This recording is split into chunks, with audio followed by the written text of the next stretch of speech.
0. Hey guys, I'm Bob Lasanti, Director of Player Development with Bo Jackson Elite Sports and certified MLB player agent. Our business through Bo Jackson Elite Sports and Cangelosi Baseball has decided to live stream a conversation during this extremely difficult time. So we understand the larger baseball community has been essentially brought to a screeching halt. It's just not the Major League Baseball season. It's youth baseball, high school baseball, college baseball, and beyond. And a lot of people right now are struggling with some uncertainty. What do I do? What do things look like on so many different levels that I won't even introduce them? But internally, we thought it a good idea to kind of use our infrastructure network to create a conversation about the current state of baseball, number one. Number two, I always think it brings some calm when you can look back and say about the sport of baseball, hey guys, we've been here before. So we've got a really unique look on that I will explain. With me today, first is Ryan Malone, a director at Bo Jackson Elite Sports, and let's all thank him for organizing and setting all this up. Secondly, my business partner and good friend and 13-year Major League veteran, John Cangelosi, who is going to offer a really unique perspective looking back when players were in a somewhat similar situation. And then current Major League veteran, left-handed pitcher of the Oakland Athletics, TJ McFarland. TJ is a client of mine. We've known each other for at least 11, 12 years and have been through a lot together. And he is currently going through this. Now, he's a Major League player and things are different, but we're all in a similar spot. So we thought if we can allow TJ and John to have a conversation, something that maybe I can help organize and move out, that a lot of our audience, a lot of our customers, and really anyone in the baseball world could gain some value from that and pass the time trying to find things to do as well as we're all in lockdown. So first thing I want to do is say hello to everyone. Ryan, TJ, John, how you guys doing? What's up, Bobby? What's up, TJ? How you guys doing? Thanks for having me. How's it going, guys? And what I would say is forgive the informality. I don't think people care much about the way this looks. It's more about the content and the information we're driving. So to get TJ and John as part of the conversation, I'm in an effort to do that. I'm going to try to set this up here. Currently, just very briefly, we know that Major League Baseball is shut down. A large portion of the players have returned home. Some of them are staying at their spring training facilities. They're dealing with a lot of level of uncertainty of what's coming next. And they're essentially on their own to stay in shape. They know that if we do get back to a season, spring training will be shortened. And they're all dealing with a lot in their personal lives. Like it isn't just baseball, you know, there's a lot of different things going on. So the first ball I'll lob up there is to TJ. First of all, TJ, how you doing with everything? And you know, how is everything going as far as that? I'm doing all right. I'm doing good. You know, mentally it's a little tough to go into spring training, even get in 7-8 outings, get ready for the season, and then have it kind of all be pulled back. But, you know, mentally just got to think that hopefully one day this year we'll be able to start the season again. And, you know, you have to prepare yourself for that. Physically, I've been able to do workouts. I mean, yeah, you got to be safe, social distancing, all of that. But I've been able to maintain a workout regimen that doesn't involve anybody else. Body weight stuff, shoulder tubing, shoulder weights. I've been able to keep up playing catch. One day I went down the street, went to a park, and just played catch against the fence. I didn't even need anybody else. So I was able to do that. But yeah, I mean, really it's every day I'm able to do something. And I think that breaks up a routine.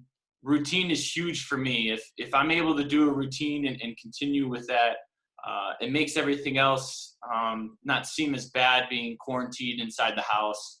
Now, obviously, you need to be safe, but having said that, you could still be safe and work out and get everything you need to get in.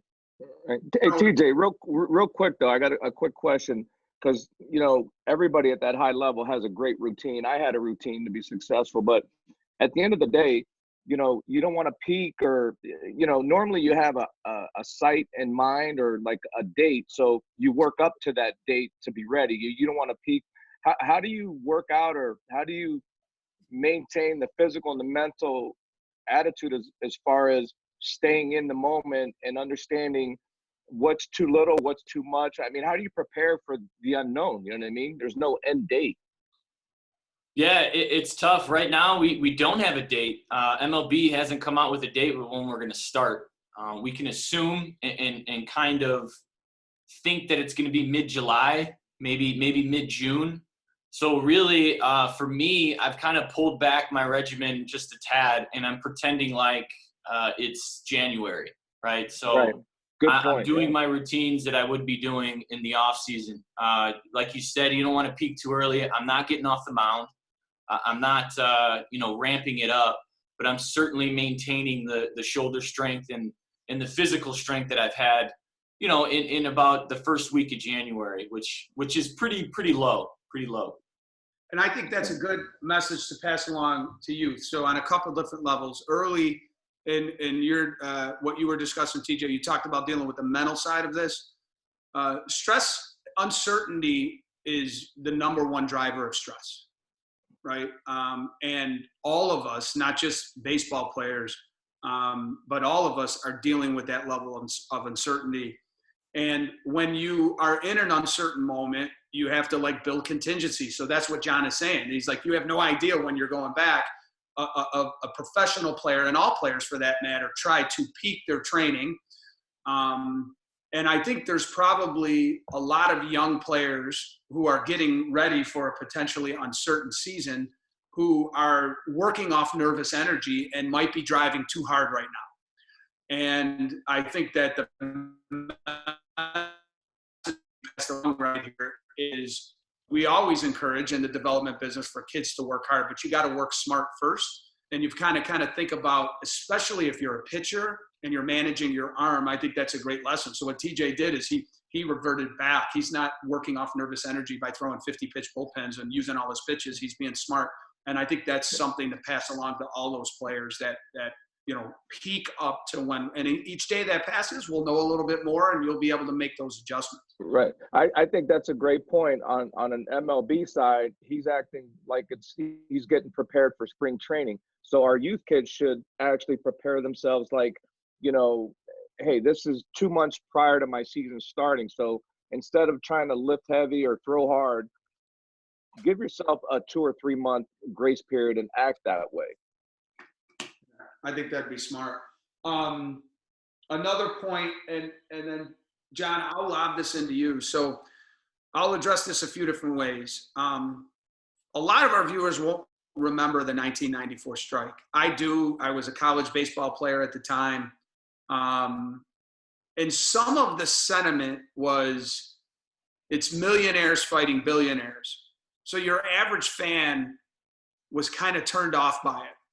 And as I bring that into the current state of things, some people might look at saying, hey, I don't know how I'm going to pay next month's mortgages. I'm going to have a hard time having sympathy for a major league player. But what I think the average fan doesn't know, and TJ, you and John were on parallel paths as players, is that the overwhelming majority of a major league roster lives with massive uncertainty in spring training.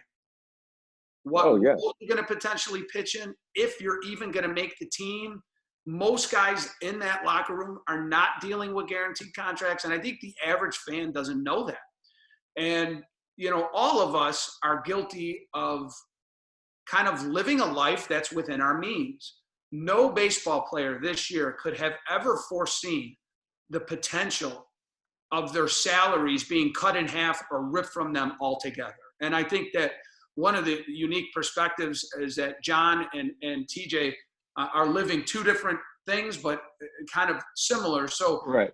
The point of it is that uncertainty a lot of the players are dealing with. So I'm going to start this off with John. John, talk about as much as you can to inform the listener of the way that the strike played out for you. Right. I mean, the analogy was, I know having a strike is no way, shape, or form the same severity of coronavirus, but the same token, it kind of went hand in hand a little bit. And the only difference was, with the strike, you have control of how it prolongs, or there's debates, there's conversation, and you know that it's going to get done sooner or later. So you had like an end game plan intact. With the coronavirus, and TJ is going to talk about it, but with the coronavirus, you just don't know. I mean, you're fighting against something that you don't know. So not knowing is probably worse than actually going through a strike. John, you were in the middle of a strike, a work stoppage, and a lockout in the season. Right. So now, you guys ended up coming back, but you didn't know that. You might have stayed out the whole season. So for the viewers out there that were young and don't remember, in 1994, we got locked out at All-Star break, or right after All-Star break. And there was no World Series that year. In 94, there was not a World Series. So we thought, no World Series, how long is this going to go on? So basically we go, well, it'll get solved over the wintertime, but it didn't. And then I was caught in between with being a non-roster player, like Bobby was saying. I wasn't guaranteed a contract then. So I had to go to spring training in a replacement camp in a really horseshit environment, because I'm all for the players. I'm a union guy, and I was forced to go to spring training as a minor league player, non-roster. And Bobby, you will attest to this because you're an agent, but it was collusion. You know what I mean? So basically I go down there, I get a house and do all this stuff. And I wasn't a replacement player. But at the end of the day, not knowing and having meetings, and then I wasn't in a financial position to make this thing go on a long period of time. But the union had licensing money set aside, and depending on when we got back, they were going to distribute it like a paycheck every 2 weeks. But for you viewers out there, major league players back then, and I don't know how it is today, but some of them, I mean, our expenses are a lot. You know what I mean? You got to carry 3 homes. You're playing here, you're playing there. But some players, unfortunately, get overextended, and because they think this money's coming in all the time. So it was a very stressful moment, and the strike just was, we didn't know. You know what I mean? And we didn't know how to prepare. But I guess my question to TJ is, what are the conversations behind the scenes? What is your union rep telling you? Are you in communication with the players union? Are they telling you what to do, what to say, how to handle this? Is there any end game for you guys? Is there anything going on? What's your game plan? Maybe our viewers could hear from TJ, because he's on the front lines of this. Yeah, we definitely have communication right now, but I think you touched upon it. The uncertainty is really what's affecting everything. All these talks are always contingent on whether or not the CDC and this coronavirus is able to go away, and we're able to have events that are bigger than 50 people in these different states.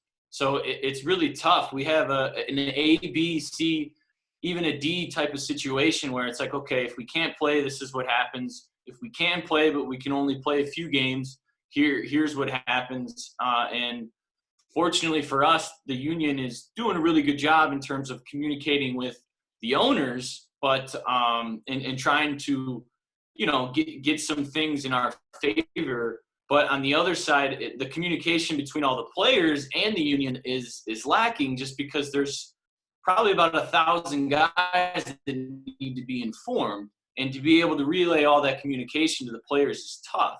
And with any union, the strength is in the numbers and is in the way that everybody communicates and stays, in the same group. So right now it's a little tough with communication, but then again, we can understand because the uncertainty is so high. You can't really plan for anything because we don't know what's going to happen in the next 2 months. But we do have some good things, which is exactly what kind of happened in 94 with the strike. We have some reserves to be able to pay guys right now. And then MLB has already kind of owned up and said, hey, listen, we'll give you advance pay, and we'll make sure that you guys are able to pay your bills for the next 2 months. It's just a portion of our salaries, maybe a small percentage of our salaries, but it's still enough to get by. So, there's give and take there. And I think at the end of the day, everyone, players, owners, everyone, fans included, we all just want to play safely. But I think we want to just play as many games as we can. The tough part is if we have a shortened season, we could potentially have playoffs and World Series, but is that weighted as heavily as a 162 season and then playoffs and then World Series? Yeah. I don't know. That's a tough part. For me personally, I feel like if you play any amount of games and go to a World Series, I'm still going to take it as a normal World Series. But I don't know, looking back at it, if we only play 80 games, can you really say you were the best team? I don't know. Well, you're the best team in that 80-game schedule. So you either play 80 or play 162 games. You're still playing against your conference. So, right. I mean, it is what it is. They'll do things to offset that, too. I think they'll expand the amount of teams that are in the playoffs so that if you had, in a shortened season, if you had a couple bad weeks, it doesn't eliminate you, right? So, but I think, and this is the big difference is right now you have labor and ownership working together toward a common goal.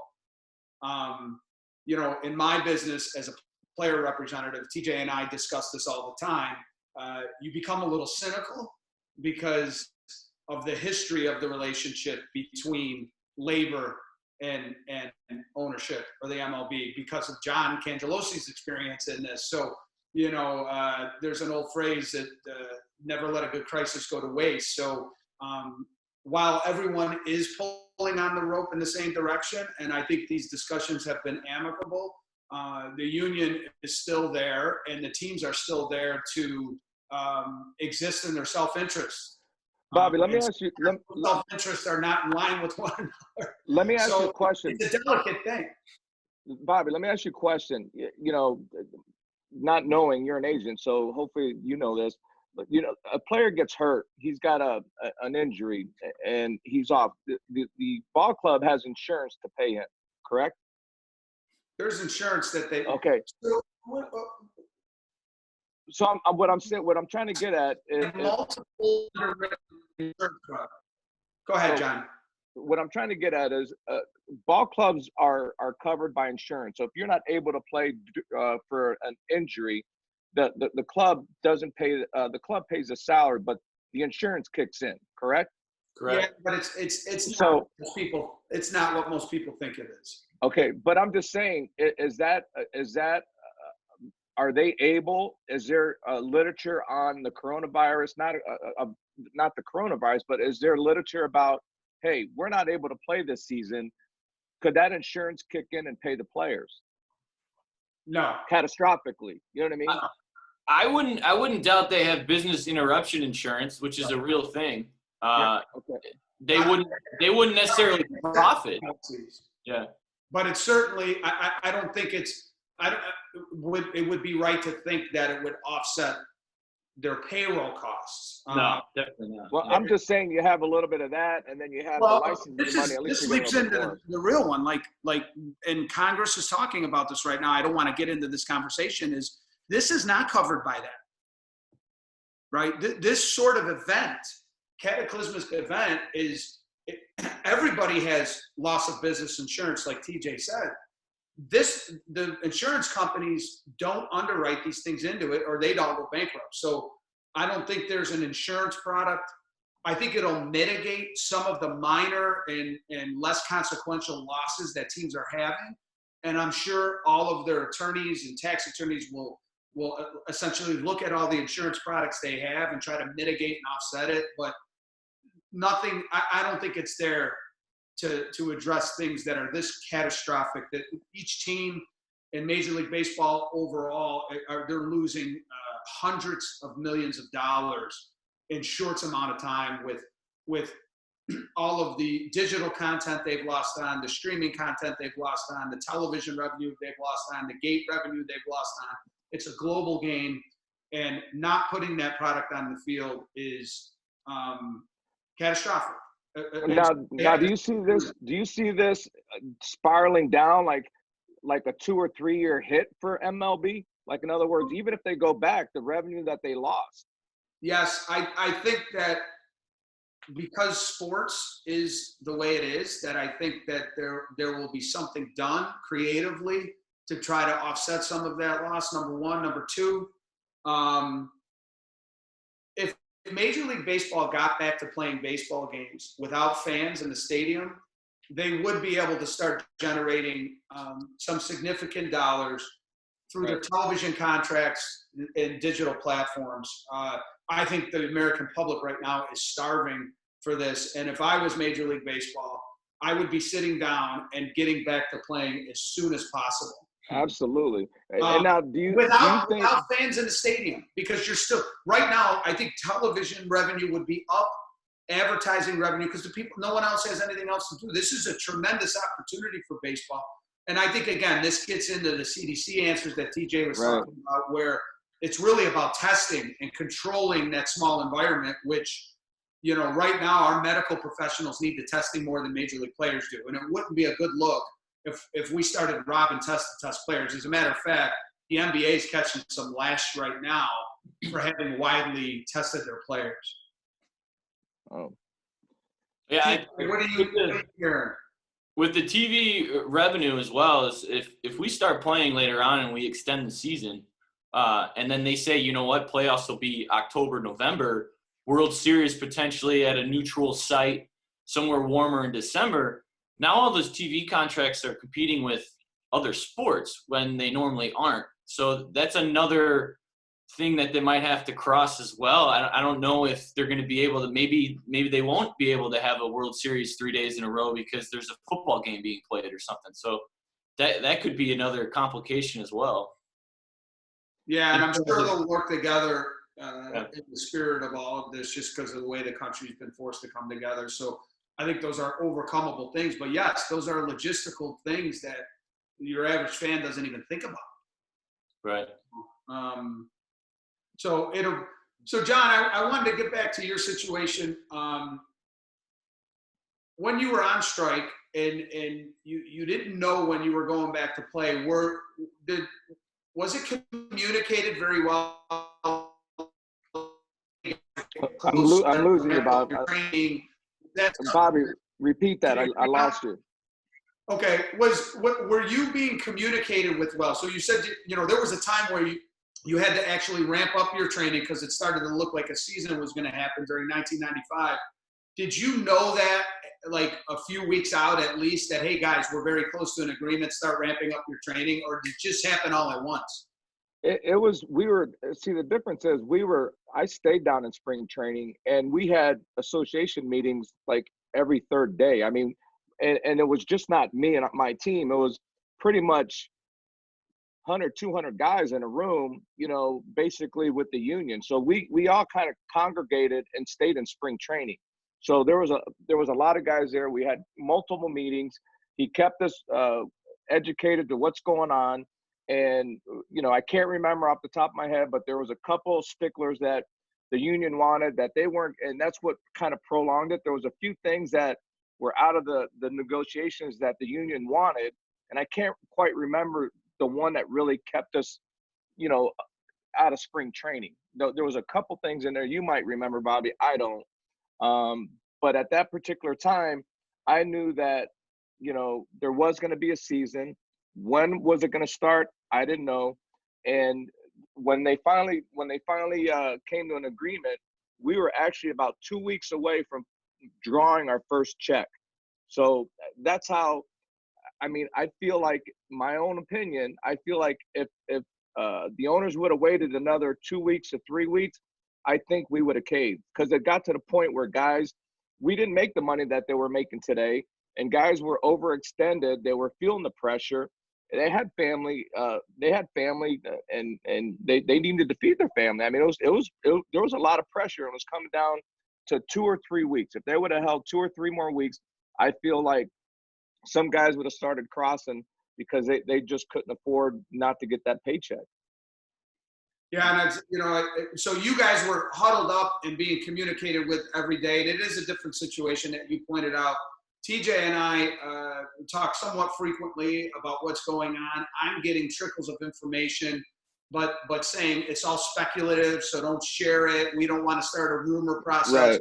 TJ the same way. TJ, what's been your experience in trying to kind of figuring out what's coming next? Yeah, I mean, I say this, and this isn't a knock to the union. I think this is just a byproduct of the situation we're in right now. But communication is lacking tremendously. I'm getting hearsay. I'm getting text messages. I don't know if it's true. I don't know if it's coming from the union. I don't know where it's coming from. So I've never really been contacted by anybody from the union and have had an official meeting or a conference call or anything like that in terms of what direction we're heading. Are we getting paid? Are we getting service time? When are we going to start? These are all just uncertainties. So, I mean, it isn't necessarily a knock to the union because the union has our interests at heart, of course, and our interests as players. But I think just under the circumstances, we can't meet in facilities. We're not in spring training anymore. We're all dispersed around the country. So it's really tough to be able to communicate with 750 to 1,000 guys to all be on the same page all at once. And if there was a better way of doing it, I think we would benefit from it, for sure. You know what, TJ, let me ask you a question. Who's your player rep? So our player rep for the Oakland Athletics is Marcus Simeon, who's doing a great job relaying everything. But I don't know if he has all the information. I think he's just hearsay. I'm not necessarily sure if he's on the conference calls with all the player reps and Tony Clark, who's the head of the union, who's our director. So, I mean, he's doing a good job communicating it, but it's taking a little longer. And I think there's some holes in what's being relayed as well. Right. I mean, if there's a way, just like what we're doing with this Zoom product, I mean, I don't know how many guys could get on this thing, but if your player rep could talk to the union, and then all of a sudden with your 25 guys on your roster, if there's a way that you guys can have this small community or have him talk to you guys all at once, I think that would ease some, you feeling like you're fighting the battle by yourself, right? Absolutely. The uncertainty would kind of, go away a little bit because we'd have some answers and not definite answers, but at least we'd have some answers to the questions that we have. And guys would kind of be a little more relaxed. I was going to, TJ, we talked about this. So I think the union and the players within the union absolutely have ways to communicate. So they have their own website, they have their own app, things are posted on there, could be streamed in real time. All of those things are there and capable. The problem is, so like, for example, I deal with the head attorney with the union, their general counsel. And I'm also have an understanding of what he's dealing with. So,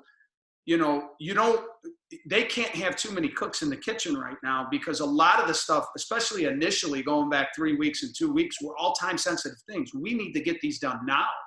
Like this, we didn't see this coming, and there are issues that need to be addressed now. And so I think communication was kept cut off for that reason. Like, I don't have time to do what I need to do on behalf of my players and communicate with 1,000 different people. 1,000 different opinions. Yeah, right. And 1,000 people's opinions. Like we need to kind of, early on, I think the union needed to treat this like a dictatorship. They had no choice. And, I really respected that too, because I'm one of hundreds of agents that are probably flooding Tony and Matt and all the other guys at the union with all these questions that they frankly don't have answers to. That's one. Two is, I think there's a lot of information being disseminated, but nothing's in stone. So what I believe that the player representatives and ownership are doing are setting these courses of action of if and when. But until if happens and when happens, they don't trigger. So they don't want all that information public because we don't know that it's going to happen. So now you have all your members that are churning, oh, I don't like this, I don't like that. And they're sitting there going, guys, this isn't even official. These are contingency plans. We're almost dealing like a general at war. If they, you know what I mean? If this happens, if this, you don't tell all the soldiers that. You can't, or you'll lose. Right. I don't want to talk for TJ, but how I would feel about this, I'd feel a lot better because we're all team guys. TJ's a team guy, it's a team sport. It's individually, you're financially, whatever. But right now, at this moment, I'd feel a lot more comfortable as a team if we were all together. strike, we congregated together. We were able to do this. Coronavirus, you got to stay separated. You can't be in the same room with your teammates and your peers. But if they had some sort of where I'm talking to 20 guys at one time, I'd feel a lot more at ease in this situation than going through this alone with a lot of unanswered questions. Do you see my point, TJ? Yeah, absolutely. We've actually been able to do that as of late, last few days, even the last week. We've been all on WhatsApp, right? So we have a group chat that has the 40 guys on our 40-man for the Oakland Perfect. Athletics. And that's kind of, it's easing a little bit of that uncertainty. But again, like Bobby said, we don't have any answers. So that's kind of the problem, is that we have all of these different contingencies, but there's no solidified answer. And I think that's why it's the biggest problem. But I mean, obviously, Cange, we've been able to talk together as a team, and that's definitely eased some tension there for sure. And you know what, Cange, to add some insight to that. So, the biggest difference between your experience in 1994 and what TJ's going through? Social media. And the union and the owners, you were a responsible union member. TJ is one of the brightest clients I've ever had, if not the brightest. Unfortunately, that is not the case for all the members that are there. So what happens is if you start group sharing speculative information, it can infect the entire American public, and now what's happening? Ownership and labor are now playing defense, saying, well, that is true, that's not true, well, this. And so what I think they're saying is shut the spigot off, because we have too much on our plate right now to deal with playing defense because some player decided to tweet something that was uncertain or even not true. Now we have to, because, the baseball brand in and of itself is a $30 billion brand, John. And you can't have, 1,200 union members out there spitting out information over social media. And the reality of it is you can't control it. I think Trevor Bauer is awesome for the game, but he's a loose cannon. And, he's out there using his social media platforms to do things. And like I said, he's said some really smart things. And I think Major League Baseball, but you can't just start spewing information out there that's not there. So I think they're concerned about that and staying tight-lipped for a reason, to kind of control the environment, if that makes sense. No, you're absolutely right. Honestly, the last week or so, if I haven't gotten any answers, I've Googled it. And Rosenthal or some other guy on Twitter has answers that I literally had questions for, So this guy's got answers for you. He's got answers for you. He just says yes to anything you say. All I can picture is Kanji back in the day, pacing back and forth by his. That's a life-size Kanji bobblehead doll, and here he goes. He's shaking his head. That's right. I don't need to duck the pitch. I gotta get one of those. I haven't gotten a bobblehead. That's right. That's when you know you made it, when you got a bobblehead. Here you go. I'm gonna duck that. That pitch is up. Pitch is up. Life size. Yeah. So, and I think let's try to get back, and we'll close this out with more of, some fun insight to things that you read in the paper and in the paper. That dates me. You're reading online. But from a development standpoint, TJ, if you can give a young player some advice, I want you to think through the lens of a 13-year-old, a 16-year-old, maybe a college kid who's in his draft year, who's dealing with the uncertainty. And I know this is a loaded question, but do the best you can. What advice would you give him to deal with some of the things that you're currently dealing with right now? Well, I mean, a current situation and even further on in your baseball careers, there's going to be a lot of things you can't control.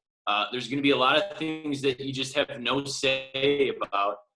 And I feel like that's when you got to put on the blinders, right? You can't really control when the CDC is going to say you can resume playing.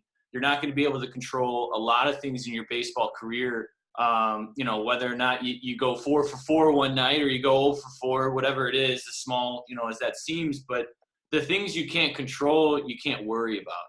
So the things you can control, which would be, your physical shape, your mental shape, those are the things that you can kind of work on right now. And worrying about when your season's going to start or if it's going to start, those are things that you're worrying about, and you can't really help the situation anyways. The only thing you can help is being prepared for if and when you do start the season. So for me, it's always been maintaining as a pitcher, maintaining your shoulder strength. And then mentally just being prepared for a season. Whether or not you play is out of the question because you can't control that. So what you can control is being prepared for when that does start. Physically and mentally, preparation is huge. I think those are the two biggest things. But you can't really worry about whether or not the season is going to start, what's going to happen in 3-4 months. The only thing you can worry about right now is how you can control yourself in the next coming day or even week. Yeah, and I think that's tremendous advice. Very hard to do. Very hard. Yeah. Some of the potential scenarios are not easy to deal with, from you not playing a season, what that means to you personally, or maybe some high school senior that was, planning on being drafted this year, and that goes by the wayside because he never had a chance really to play. But again, those things are out of your control. Life will move on, and one of the other things you can't control is the way you deal with other people. Be an asset, not a liability, meaning that we're all cooped up in our house, and sometimes I want to strangle my kids, but as best you can, try to act in a way where you're actually adding value to whatever scenario you have and not dragging from it. Because sometimes when these things go on, we tend to kind of feel sorry for ourselves and then be, for lack of a better way of putting it, infectious to other people with our personality. So I think that if you're going through a tough time and you're feeling some stress, that helps too. That helps out. What helped me playing the game of baseball, obviously it was a game of failure, a way of making a negative into a positive. You know what I mean? So my whole thing is there's always someone else out there that has the worst case scenario. Don't overwhelm yourself with the negative stuff. Just take a step back and say, you know what? Someone else out there, probably has a worse situation than I do. So just learn how to self-coach yourself in these times. Yeah, that's great advice too, especially someone has it worse. TJ, we're talking offline, and I was talking to somebody who was, 21 years old in a situation where this is kind of hurting them. And 70 years ago, kids your age were asked to jump off a Higgins boat and storm Normandy Beach. So, and Omaha, storm Normandy and Omaha Beach and stuff like that. So that's what you're saying, John. Put what's going on in perspective. Be thankful we live in a country that is the wealthiest in the world and can do these things. Baseball will be back. Sports will be back. Our country will be back. In the meantime, be smart about the way you prepare yourself for the future.